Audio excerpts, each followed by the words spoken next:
The ship came out of nowhere. Taeho stood on the observation deck of the orbital station and watched it appear from the darkness of space. It was not like any ship he had seen before. The design was strange. Curved lines, soft edges. It looked more like a living creature than a machine. "Captain," his second officer said through the communication device. "The ship is sending signals. They want to talk." Taeho nodded slowly. He had been a captain in Earth's defense fleet for 15 years. He had seen many things, but he had never seen an alien ship come to Earth asking for help. "Let them come," he said. "Tell Ambassador Yuna to meet me at the landing bay." The ship landed 20 minutes later. Taeho stood with his hands behind his back, watching the doors open. Yuna stood next to him. She was young, only 32 years old, but she was the best translator on Earth. She could learn any language in days. The government said she was a gift to humanity. The creatures that walked out of the ship made Taeho take a step back. They were tall, very tall. Their bodies were thin and covered in a hard shell that looked like glass. Their eyes were large and black, and they had 4 arms instead of 2. They moved slowly, carefully, like they were afraid of breaking something. "They are the Valori," Yuna whispered. "I read about them in the Galactic database we received last year. They are peaceful. They have never fought a war in their entire history." One of the Valori stepped forward. It made sounds that Taeho could not understand. Clicks and whistles and strange noises that hurt his ears. Yuna listened carefully. Her eyes moved fast as her brain worked to understand the patterns. After a few minutes, she started to speak. "They say their name is Elder Kira," Yuna translated. "They say they have traveled for 3 months to reach Earth. They say they are dying."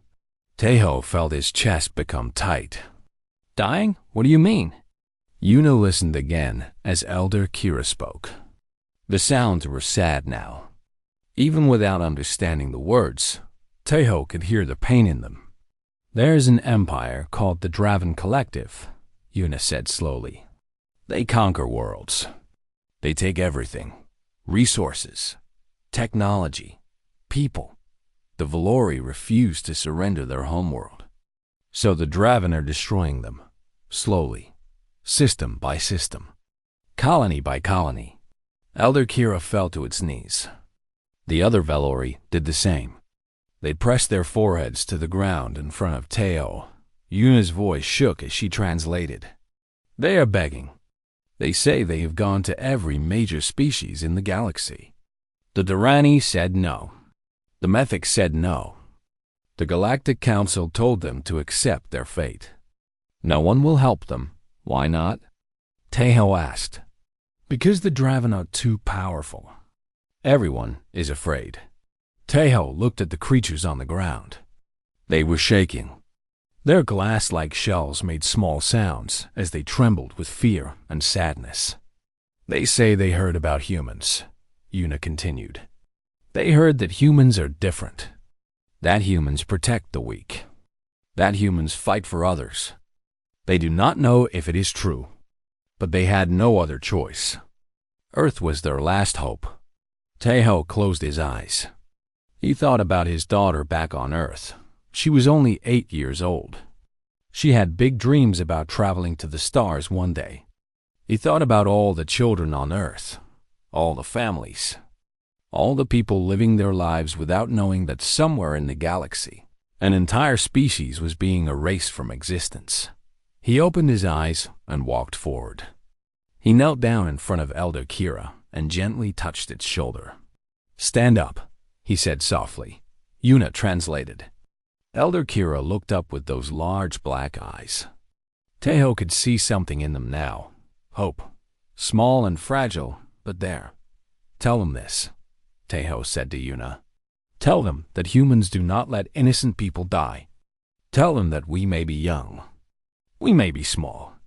We may not have the biggest ships or the strongest weapons. But we have something the Draven do not have. What is that?" Yuna asked. Taeho smiled. It was not a happy smile. It was the smile of a soldier who had just made a decision that would change everything. "We have heart," he said, "and we never stop fighting for what is right." Yuna translated his words. Elder Kira made a sound that Teho had never heard before. It was high and beautiful and sad all at once. The other Valori joined in. They were crying. Teho realized. This was how they cried. "They say thank you," Yuna said, and there were tears in her eyes too. "They say they will never forget this. They say humans have given them something they lost a long time ago." "What?" "Hope." Teho stood up and looked at the sky through the station's windows. Somewhere out there, an empire was killing innocent people. Somewhere out there, monsters thought they could do whatever they wanted because no one would stop them. They were wrong. He pressed his communication device. "This is Captain Teho. I need a direct line to Earth's Central Command. Tell them we are going to war." The message went out across Earth within hours. The news spread fast. An alien species had come asking for help. They were being destroyed by a powerful enemy. And humanity had said yes. Some people were afraid. They said it was not their fight. They said humans should stay on Earth and protect themselves. But more people felt something else. They felt anger. They felt sadness. They felt a deep need to do something. Volunteers filled the recruitment centers. Scientists worked without sleep to understand Valori technology. Factories started making new ships, new weapons, new supplies. Yuna worked with Elder Kira every day. She learned their language completely. She learned about their culture, their history, their dreams.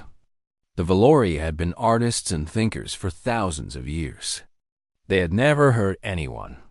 And now they were being killed simply because they had resources that someone else wanted.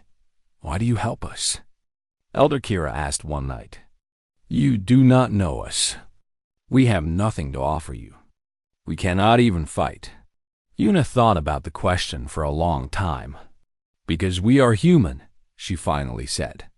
"And this is what humans do." Elder Kira did not understand. The concept was too strange. In the galaxy, no one helped anyone without expecting something back. Kindness without profit did not exist, but it existed on Earth. And soon, the galaxy would learn just how far humans would go to protect those who could not protect themselves. The first fleet launched 3 weeks later. 50 ships, 2,000 soldiers. Captain Teho stood at the front of his ship and looked at the stars ahead. "Are you afraid?" Yuna asked him. "Yes," he admitted. "But fear has never stopped humans before." The ships jumped into the unknown. Behind them, Earth watched and waited. History was about to change. The Valori had asked for protection, and humanity had answered. The Galactic Council met in a station that floated between 3 stars. It was the center of galactic civilization. Representatives from 200 species gathered there to discuss trade, laws, and peace. Today, they gathered to laugh at humanity. They sent 50 ships, the Tarani ambassador said. His voice was thick with disbelief. 50, against the Draven Collective. The other ambassadors made sounds of amusement. The Mythics clicked their claws together. The Vonari flashed their bioluminescent skin in patterns that meant mockery. "Humans have been in space for less than a century," another ambassador said. "They do not understand what they are facing. The Draven have conquered 47 worlds. Their fleet numbers in the thousands.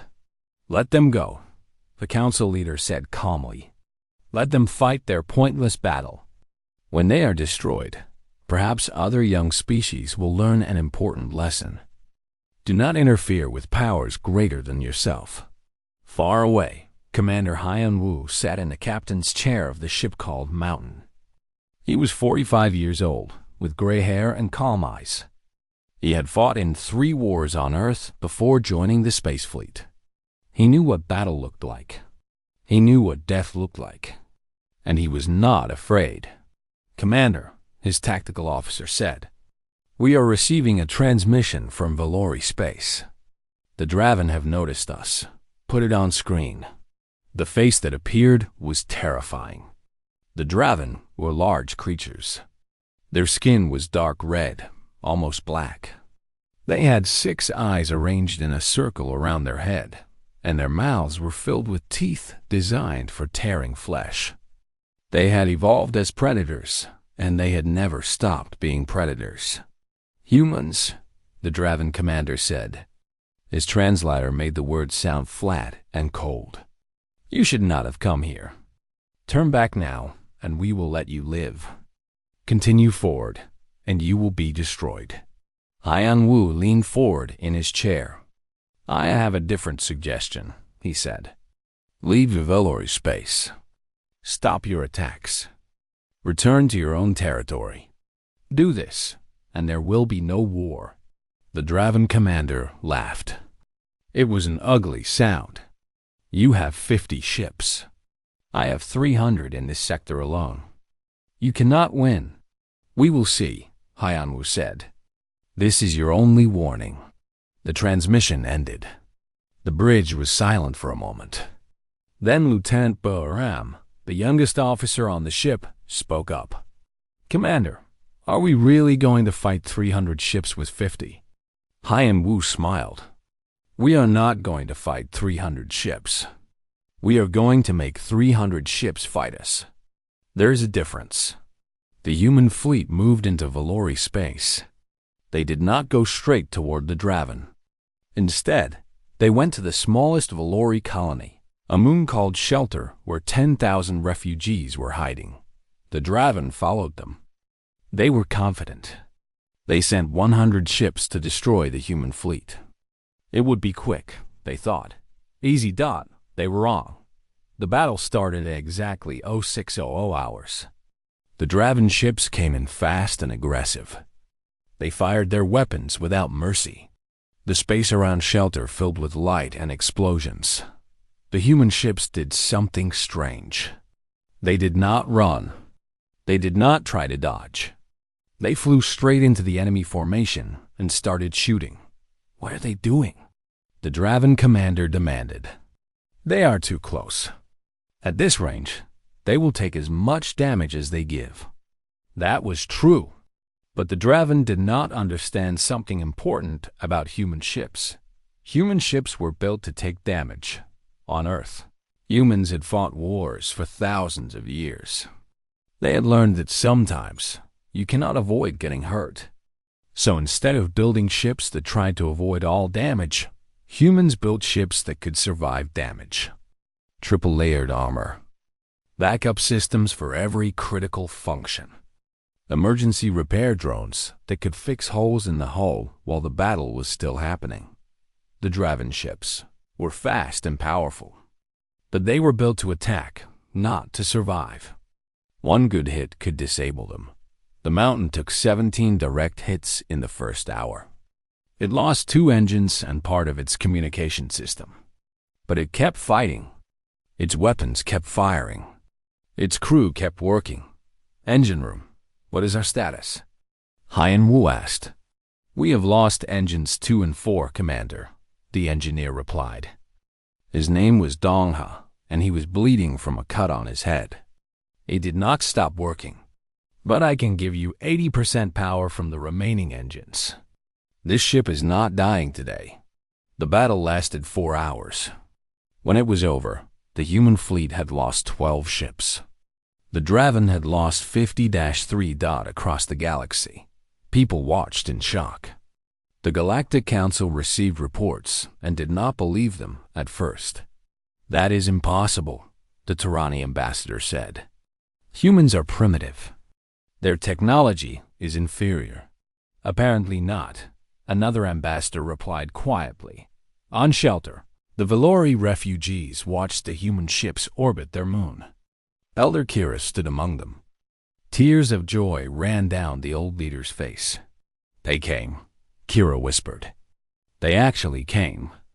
Haiyan Wu landed on the moon and met with the refugees. He looked tired. His uniform was dirty and had blood on it, but he smiled when he saw the Valori children hiding behind their parents. "You are safe now," he told them through his translator. "No one is going to hurt you." A small Valori child walked forward. It was barely tall enough to reach Haiyan Wu's waist. It looked up at him with those big black eyes and made a soft sound. The translator interpreted, "Are you a hero?" Haiyan Wu knelt down so he was at the child's level. "No," he said gently. "I am just a human. We are all just humans. But we do not let bad people hurt good people. That is our rule." The child reached out and touched Haiyan Wu's face. Its little fingers traced the wrinkles around his eyes, the gray in his hair, the small scar on his cheek from a war long ago. "Thank you," the child said. Haiyan Wu felt something warm in his chest. This was why they had come. Not for glory, not for power, but for moments like this. For children who deserve to live without fear. The Draven commander sent a message to his superiors that night. His voice was different now. The confidence was gone. "The humans are not what we expected," he reported. "They fight like nothing I have ever seen. They do not retreat. They do not surrender. They keep fighting even when their ships are falling apart around them. I recommend sending more ships. Many more ships." His superiors listened. They were not worried yet, but they were curious. "How many humans died in the battle?" they asked. "Our scans show approximately 400 confirmed deaths." "And they kept fighting?" "They kept fighting." "Commander, I do not think they will stop. I do not think they know how to stop." There was silence for a long moment. "Interesting," the Draven High Commander finally said. "Send the Third Fleet. Let us see what these humans are truly made of." Far away, Haiyan Wu received reports of more Draven ships coming. He read the numbers carefully. 300 more ships. Then 500. Then 1,000. "They are taking us seriously now," Boaram said nervously. "Good," Haiyan Wu replied. "That means we are winning."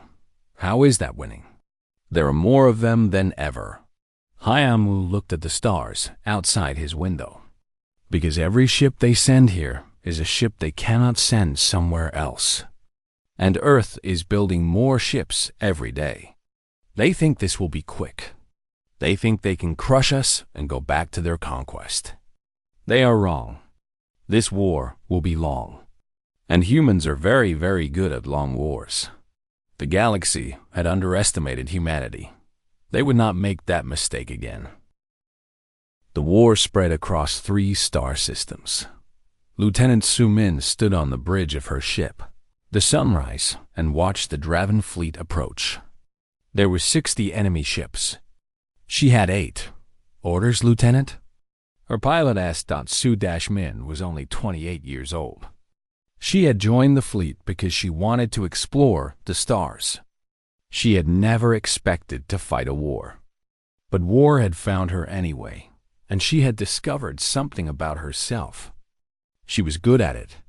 "We cannot win this fight," she said calmly. "But that is not our mission.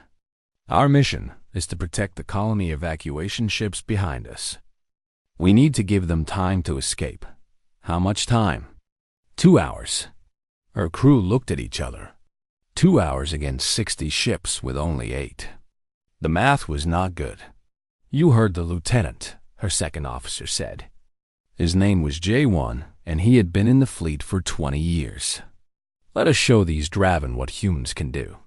The battle started badly. Within 30 minutes, Su Min had lost 3 ships. The Draven were adapting. They had studied human tactics after their earlier defeats. They no longer charged in carelessly. They stayed at distance and used their superior numbers to surround the human ships. "The hope is gone," J1 reported. His voice was flat, professional, but Su Min could see the pain in his eyes.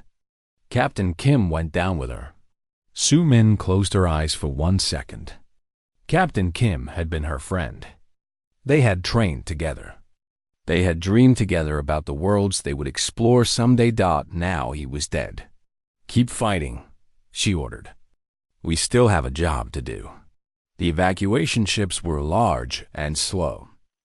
They carried 20,000 Valori refugees from the colony below. Women, children, elderly. They could not move fast enough. Every minute felt like an hour. The sunrise took hit after hit. The ship groaned and shook. Systems failed. Fires broke out. The crew put them out and kept working. "We have lost weapons on the port side," someone reported. "Use the starboard. Weapons. Hull breach on deck 7. Seal it. Engine 3 is failing. Reroute. Power." Su Min did not sit down. She stood in the center of the bridge, giving orders, making decisions. Her uniform was soaked with sweat. Her hands were shaking, but her voice stayed calm. 1 hour passed. Then 1 hour and 30 minutes. The evacuation ships were almost clear. "Lieutenant," J1 said quietly, "we have 2 ships left, including ours." Su Min looked at the tactical display. 41 Draven ships remained. They had destroyed 19, but it was not enough. It would never be enough. "Get me a channel to the Draven commander," she said. Her crew stared at her. J1 stepped closer. "What are you doing?" he asked. "Buying time," she replied. The Draven commander appeared on screen. He looked tired too. The battle had cost him more than he expected. But he was smiling now. Victory was close. "Have you come to surrender?" he asked. "No," Su Min said. "I have come to make you an offer. You can destroy my remaining ships. You will win, but it will cost you. I count 41 ships in your fleet. By the time you finish with us, you will have maybe 30 left. Maybe fewer." The commander's smile faded slightly. "Or," Su Min continued, "you can let the evacuation ships go. Let those refugees escape. In return, I will surrender myself and my crew. You will have prisoners. Important prisoners. A human officer. Think about what your leaders would pay for information from my head. Why would you do this?" Su Min thought about the 20,000 Valori on those ships. She thought about the children, the families, the people who had already lost everything. "Because protecting them is more important than my life," she said simply. The Draven commander was silent for a long moment. He did not understand this human. None of the Draven understood humans. They sacrificed themselves for strangers. They died for people they had never met. It made no sense. "No," he finally said. "I do not make deals with prey. You will all die today. The refugees, your crew, you, everyone." The transmission ended. Su Min smiled sadly. She had tried. That was all she could do. "Prepare for final engagement," she ordered. "All remaining power to weapons and shields. We go down fighting." The 2 human ships charged toward 41 enemies. It was suicide. Everyone knew it. But then something happened. A new signal appeared on the sensors. Then another. Then 10 more. Then 100 more. "Lieutenant," the sensor officer shouted. "Ships coming out of jump space." A lot of ships. Su Min's heart stopped. More Draven reinforcements? They were already dead. More enemies would not change anything. Then she saw the ship identification codes. "Those are human ships," J1 whispered. "That is the 2nd fleet. And the 3rd fleet. And is that the 4th fleet?" 300 human ships filled the space around them. They came from every direction, surrounding the Draven fleet completely. A familiar voice came through the communication system. "This is Commander Hyeon-woo of the Mountain. Lieutenant Su Min, you are relieved. We will take it from here. Su Min sat down for the first time in hours.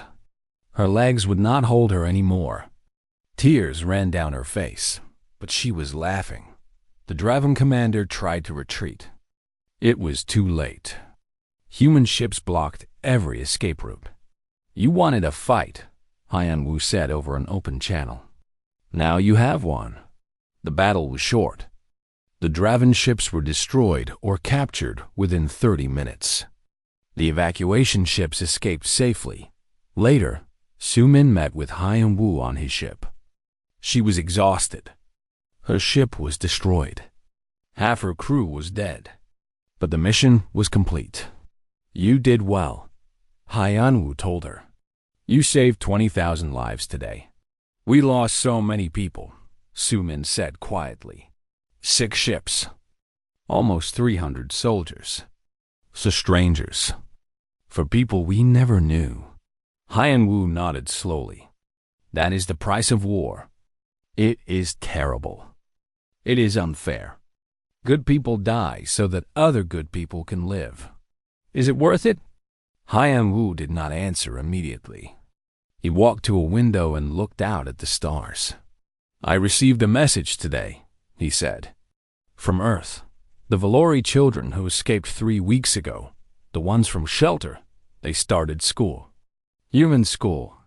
They are learning to read, to write, to play. One little girl drew a picture.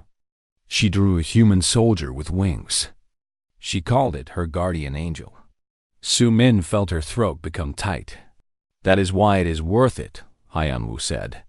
Not for glory, not for power, but for that little girl, for her future, for the chance that someday she will grow up and make the galaxy a better place. Across the galaxy, the news spread. Humans had done it again. They had sacrificed everything to protect innocent people. They had paid a terrible price. And they had won. The Galactic Council watched in silence. They did not laugh anymore. What are these humans? The Tyranny ambassador asked. No one had an answer, but the oppressed species of the galaxy were beginning to understand. Humans were not like other species. They did not fight for territory or resources or power. They fought for something else entirely. They fought for hope, and that made them more dangerous than anyone had ever imagined. The prisoner was brought to Captain Teho in chains. His name was Warlord Krath, commander of the Draven Third Fleet. He had conquered 11 worlds. He had killed millions. He was one of the most feared beings in the galaxy. Now he knelt on the floor of a human ship. Defeated. Teho looked at him for a long moment. The warlord was massive. Even kneeling, he was almost as tall as Teho standing. His red skin was covered in scars from countless battles. His 6 eyes stared at Teho with pure hatred. You should kill me, Krath said. His voice was rough, like rocks grinding together. That is what I would do to you. I know, Teho said. I have read the reports. I know what you did to the Valori prisoners you captured. I know about the executions, the torture, the children you sent to work in your mines. Krath smiled. It was an ugly sight. They were weak. The weak exist to serve the strong. That is the way of the universe. Teho pulled up a chair and sat down across from the warlord. He was not afraid. He had seen monsters before. He had fought them on Earth. He had fought them in space. Krath was just another monster. You are wrong, Teho said calmly. That is not the way of the universe. That is just the way you chose to live. There are other ways. Krath laughed. You humans are children. You have been in space for barely 100 years. The Draven have ruled these stars for 10,000 years. We know how the galaxy works. Maybe you did, once. Teho leaned forward. But things are changing. Have you heard what is happening on your border worlds? The smile faded from Krath's face. The Valori refugees we saved have been talking, Teho continued. They have been sending messages to other species. Species that your people have conquered. Species that have been living under your rule for centuries. They are slaves. They cannot do anything. They were slaves. Now they are angry. And they have seen something they never saw before. They saw someone stand up to the Draven. They saw someone fight back and win. Tejo pulled out a small device and showed Krath a recording. It was footage from a Draven mining colony. The workers there, small gray creatures called the Pali, had stopped working. They had taken over the mining equipment. They were fighting the Draven guards. This happened yesterday, Tejo said. And this is not the only place. There are reports of uprisings on 17 different worlds. Your empire is starting to crack. Krath's 6 eyes went wide. That is impossible. The Pali are cowards. They would never fight. They were cowards because they had no hope. They believed resistance was pointless. They believed no one would ever help them. Tejo put the device away. We gave them something to believe in. We showed them that the Draven can be beaten. And now they are fighting back. The warlord was silent for a long time.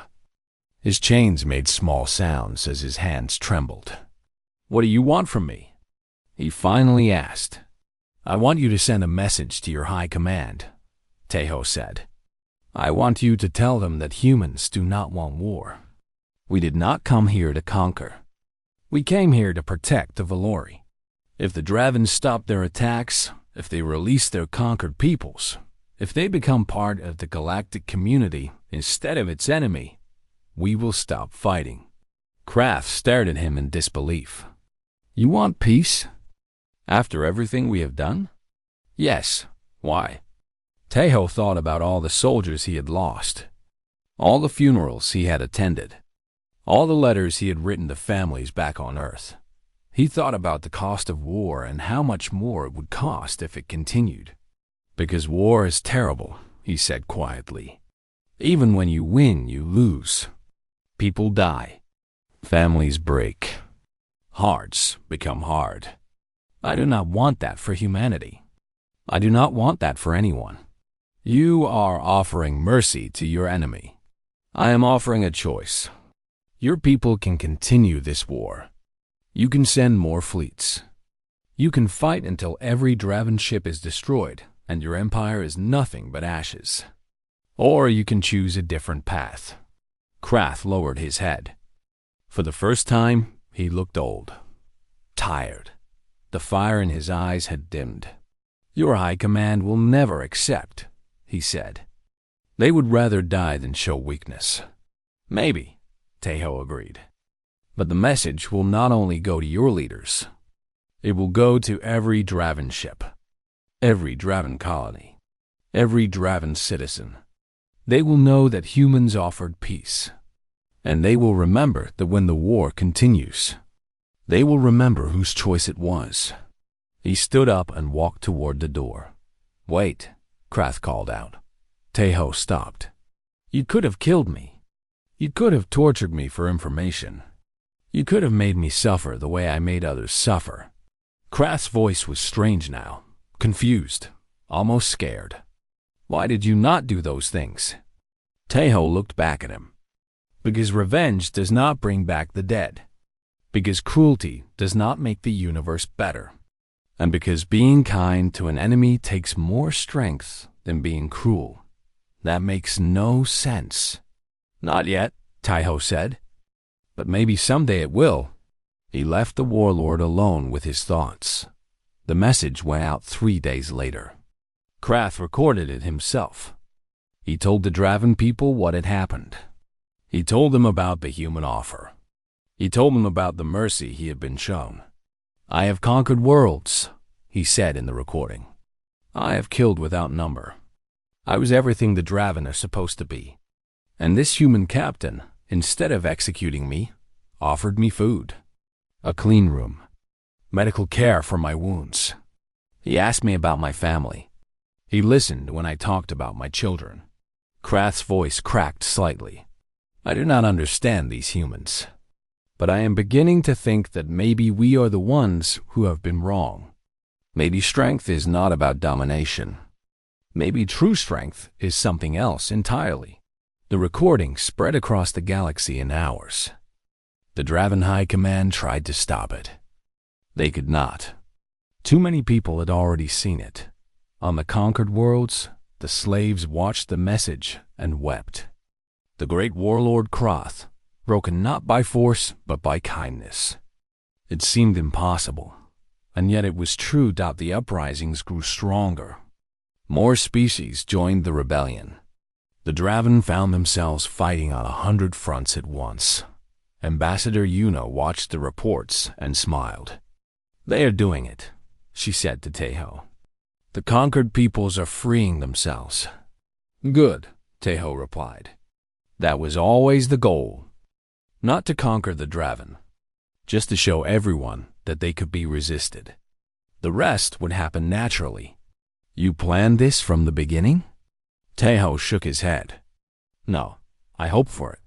Plans never survive contact with reality. But hope, that is different. Hope can survive anything." Outside the window, human ships patrolled the newly freed Valori space. They were not alone anymore. Ships from a dozen different species flew alongside them. Former slaves, former victims, now allies. The galaxy was changing, and humanity was at the center of it all. The war ended on a cold morning on the Draven homeworld. The Draven High Command had fallen. Their fleets were scattered. Their conquered territories had all broken free. The empire that had ruled the stars for 10,000 years was finished. Captain Tejo stood in the great hall of the Draven capital. Around him stood the leaders of 20 species. The Valori were there. So were the Pali, the gray-skinned Myers who had started the rebellions. The Durrani had come, and the Methics, and dozens of others who had watched from the sidelines and finally decided to act. The last Draven emperor sat on his throne. He was old and weak. His red skin had faded to a pale pink. His 6 eyes could barely see. "You have won," the emperor said. His voice was thin, defeated. "What will you do with us now? Will you destroy our world? Kill our people? Make us slaves as we made others?" The hall was silent. Everyone waited for Tejo to answer. He thought about everything that had happened. The battles, the deaths, the sacrifices. He thought about the soldiers he had lost, about Su Min, who had almost died protecting refugees, about Hyanwu, who had led impossible missions and never complained, about Yuna, who had learned alien languages and built bridges between species that had been enemies for centuries. He thought about the Valori child, who had called humans guardian angels. "No," Tejo said finally. "We will not destroy you. We will not enslave you. We will do something much harder." The emperor looked confused. "What?" "We will forgive you." The gasps in the hall came from every species present. Even the humans seemed surprised. "The Draven have done terrible things," Tejo continued. "That is true. But punishing you will not bring back the dead. It will not heal the wounds. It will only create new anger, new hatred, new wars." He stepped forward and looked directly at the old emperor. "Your empire is gone. Your power is broken. But your people remain. Millions of Draven who were not leaders, farmers, workers, children. They did not choose this war. They did not choose conquest. They were born into a system that taught them cruelty was normal." The emperor's eyes filled with something strange. Tears, perhaps. He had not cried in centuries. "We are offering you a place in the new galaxy," Tejo said. "Not as conquerors, not as rulers, but as equals. You will have to earn trust. You will have to prove that you can change. But the opportunity is there. Why?" The emperor whispered. "After everything we did, why would you offer this?" Tejo smiled sadly. Because humans know something about change. Our history is filled with terrible things. Wars, genocide, cruelty beyond imagination. But we also know that people can become better. Nations can become better. Species can become better. We have to believe that, or there is no point to anything. The ceremony lasted for 3 more hours. Treaties were signed. Boundaries were drawn. The framework for a new galactic order was created. The Draven would not be punished, but they would be watched. Their military would be limited. Their conquered peoples would receive compensation. And Draven children would be taught a new history, one that admitted the crimes of the past instead of celebrating them. That night, Tejo stood alone on a balcony overlooking the Draven capital city. The buildings were strange and dark, built for a species that could see in near total darkness. But there were lights in the windows now. Signs of life. Signs of a future. Yuna found him there. "The Galactic Council is calling you a hero," she said. "They want to give you medals. Name stations after you." Tejo shook his head. "I did not do this for medals." "I know. That is why they want to give them to you." They stood in silence for a while, watching the alien stars. "What happens now?" Yuna asked. "Now we go home," Tejo said. "Earth is waiting. Our families are waiting. We have been gone for too long. And the galaxy?" Tejo looked at the sky. Somewhere out there, human ships were patrolling trade routes, protecting colonies, training new allies. Somewhere out there, Valori children were playing in rebuilt cities. Pally workers were operating their own mines, keeping the profits for themselves. 100 species were breathing free for the first time in generations. "The galaxy will keep changing," he said. "That is what galaxies do. There will be new problems, new conflicts, maybe new wars. But there will also be something that was not there before." "What?" "Hope. Real hope. The kind that does not come from power or weapons or fear. The kind that comes from knowing that someone somewhere will stand up for what is right." Yuna nodded slowly. "The Valori told me something interesting today. They said that before we came, they had a word for humans. It translated roughly as the young ones who scream too much." Tejo laughed. "That sounds accurate. They have a new word now.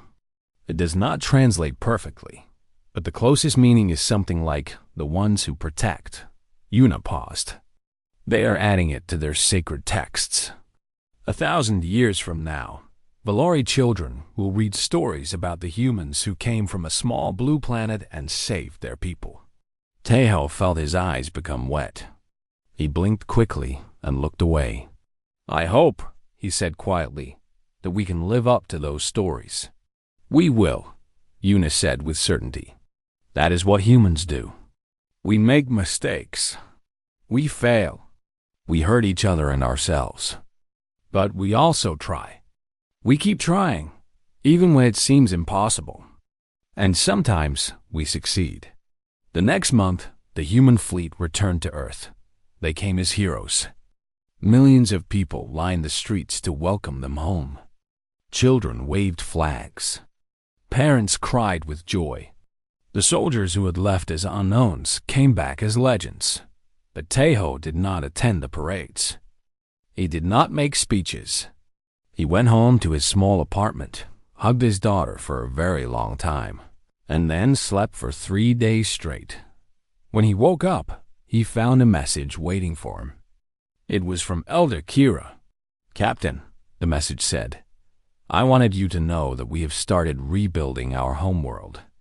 It will take generations, but we will do it. And we will never forget what humanity did for us. Every Valori child will grow up knowing that when our species faced extinction, humans answered our call. They paid a terrible price, and they asked for nothing in return." The message continued with a single sentence that Tejo read over and over again. "You gave us back our future. There is no gift greater than that. Outside his window, Earth turned slowly beneath a familiar yellow sun. Ships came and went from the orbital stations above. Somewhere out there, the galaxy continued to spin, filled with wonders and dangers and possibilities beyond imagination.